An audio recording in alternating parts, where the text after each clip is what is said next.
ఓం నారాయణ ఆది నారాయణ. ఓం నారాయణ ఆది నారాయణ ఛానల్ను ఆదరిస్తున్న గురు బంధువులకు స్వాగతం, సుస్వాగతం. ఓం నారాయణ ఆది నారాయణ. ఓం శ్రీ భగవాన్ వెంకయ్య స్వామి ఆశ్రిత జనరక్షకుడు, దేనజన బాంధవుడు శ్రీ భగవాన్ వెంకయ్య స్వామి వారి పాద పద్మములకు నా ప్రణామం. సమస్త సగుణ రూప నిర్గుణ రూప గురుదేవుల పాద పద్మములకు నా నమస్సుమాంజలి. అవధూత శ్రీ భగవాన్ వెంకయ్య స్వామి వారి అనుగ్రహంతో, సమస్త గురుదేవుల ఆశీస్సులతో శ్రీ మొగలిచెర్ల దత్తాత్రేయ స్వామి వారి లీలా వైభవం 3. ఓం శ్రీ గణేశన్, ఓం శ్రీ సరస్వతి, ఓం శ్రీ గురుభ్యో నమః. సమాధి సాక్ష్యం చెబుతుందా అనే దానికి అక్షర సత్యం ఈ లీల. ఈ లీలలో అన్యాయం జరిగిన తమ భక్తునికి శ్రీ మొగలిచెర్ల దత్తాత్రేయ స్వామి వారు న్యాయం చేసిన లీల ఇది. ఇతని పేరు చిన్నయ్య. దళిత కుటుంబానికి చెందిన సాధారణ రైతు. తనకున్న కొద్దిపాటి పొలాన్ని సాగు చేసుకుంటూ కుటుంబాన్ని నెట్టుకొస్తున్నాడు. నిజానికి అతని ఆదాయం అంతంత మాత్రమే. ఉన్నంతలో గుట్టుగా సంసారాన్ని పోషించుకుంటున్నాడు.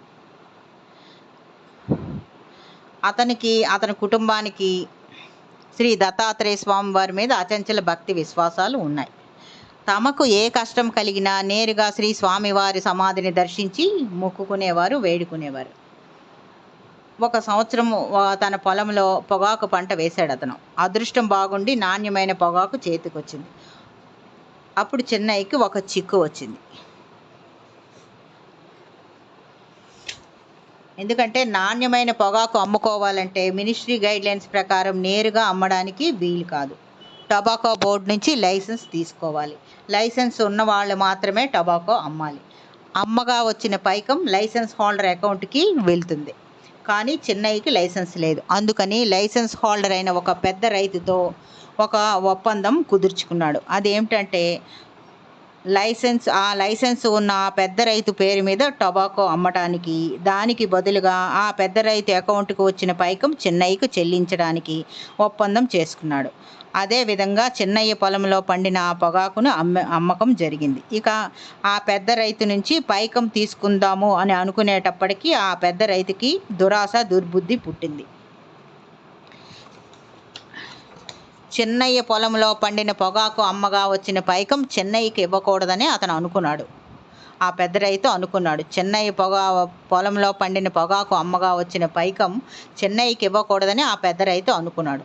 ఎందుకంటే చెన్నయ్య దగ్గర తన ద్వారా అమ్మకం చేయించినట్టు ఎటువంటి ఆధారాలు లేవు. తనను ప్రశ్నించలేడు, గొడవ చేయలేడు. చెన్నయ్యకి ఆ స్థాయి లేదు అని అతని నమ్మకం. కానీ చెన్నయ్యకు శ్రీ మొగలిచెర్ల దత్తాత్రేయ స్వామి వారి అనుగ్రహం ఉందని అతనికి తెలియదు. చెన్నయ్య పైకం తీసుకుందామని ఆ పెద్ద రైతుని అడిగాడు. అప్పుడు అతను అన్నాడు, నీకు నేను డబ్బు ఇవ్వడం ఏమిట్రా, పిచ్చి పిచ్చిగా మాట్లాడుకో అని గట్టిగా కేకలు వేసి చెన్నయ్యని తరిమేశాడు. చెన్నయ్యకి ఏమీ పాలుపోలేదు. ఊళ్ళో పెద్ద మనుషుల వద్దకు వెళ్ళి తన గోడుని వినిపించుకున్నాడు. ఎవ్వరూ కూడా సహాయం చేయలేమని అన్నారు. అప్పుడు దిక్కుతోచని చిన్నయ్య ఇలా అన్నాడు, అయ్యా మీరందరూ పెద్దవాళ్ళు. నా పొగాకు అమ్మకం తాలూకా డబ్బు ఫలానా పెద్ద మనిషి వద్ద ఉన్నాయి. ఇందుకు రుజువు నేను చూపలేను. కానీ ఒక్కసారి ఆ దత్తాత్రేయ స్వామి వారి సమాధి వద్దకు వచ్చి నాకు డబ్బులు ఇవ్వక్కర్లేదని ప్రమాణం చేయమనండి. అలా ప్రమాణం చేస్తే నేను ప్రమాణం చేస్తాను. ఆ స్వామి నిర్ణయిస్తారు.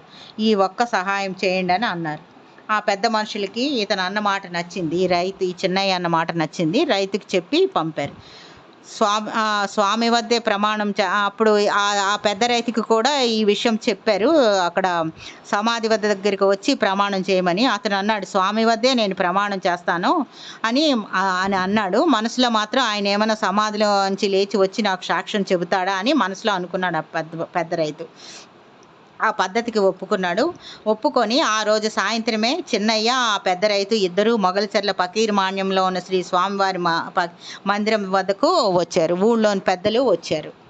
ముందుగా చెన్నయ్య శ్రీ స్వామివారి సమాధికి నమస్కారం చేసుకొని బావి వద్దకు వెళ్ళి నీళ్ళను తల మీద పోసుకొని తడి బట్టలతో మందిరంకు వచ్చి హారతి పళ్ళెం వద్ద చేతులు జోడించి స్వామి మీద ప్రమాణం చేస్తున్నానంటూ తనకు జరిగిన అన్యాయం చెప్పాడు.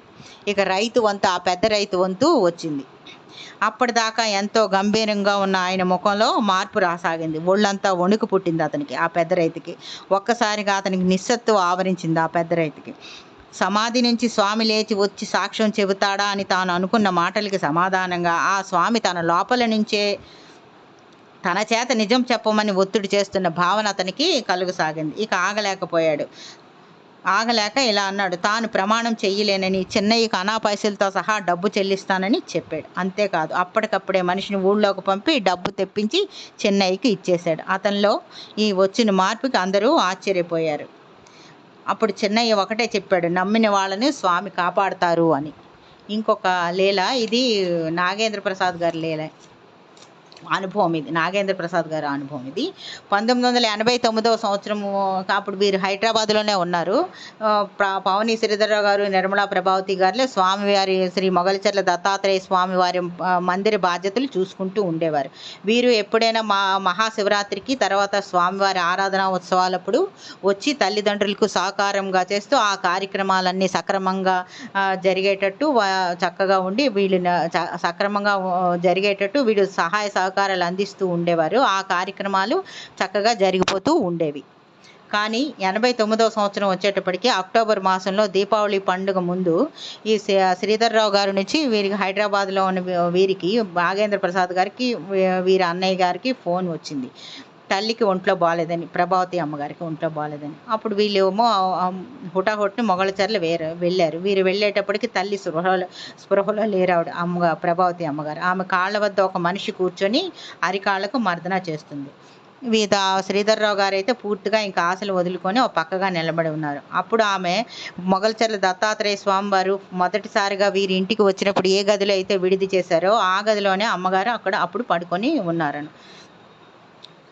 అలాంటి ఇప్పుడు డాక్టర్ని కూడా తీసుకువచ్చారు. డాక్టర్ కూడా ఇంకా పెద్ద విచ్చేశారనమాట. ఈ టైంలో చేయగలిగింది ఏమీ లేదు, ధైర్యంగా ఉండడమే అని చెప్పి వెళ్ళిపోయారు. ఇంకా వీరికి ఎవ్వరికీ ఆశలు లేవు, ఆమెకి బాగవుతుంది అన్న ఆశ లేదు. కానీ మా దత్తాత్రేయ స్వామి తమతోటే ఉన్నారు, తమకి ఇలాంటి కష్టం వచ్చినప్పుడు చూస్తూ ఊరుకోరు అన్న చిన్న ఆశ వారికి ఉంది. అందుకని స్వామివారి మీదే భారం వేసి స్వామివారినే మొరపెట్టుకున్నారు. వాళ్ళ తల్లి గారికి నయం చేయమని అని స్వామివారికి మొరపెట్టుకున్నారు. స్వామివారికి ప్రార్థించుకున్నారు వీరి భార్య.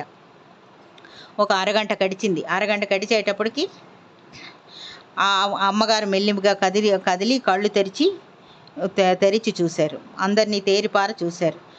5 నిమిషాల కల్లా ఆవిడ మాట్లాడడం మొదలుపెట్టారు. భ్రమ కాదు, భ్రాంతి అంతకంటే కాదు. చావు దగ్గర వరకు వెళ్ళిన ఆవిడ ఆ ఛాయ్ లేనట్టు మామూలుగా లేచి కూర్చున్నారు. సాయంత్రం కల్లా ఆమె మామూలు అయిపోయారు. అంటే ఏమాత్రం అవకాశం లేదు, బ్రతకడం కష్టం అని చెప్పిన డాక్టర్ గారు కూడా ఆమెను చూసి ఆశ్చర్యపోయారు అనమాట. సాయంత్రానికి ఆమె మామూలు మనిషి అయిపోయారు. ఓం నారాయణ. ఆది నారాయణ.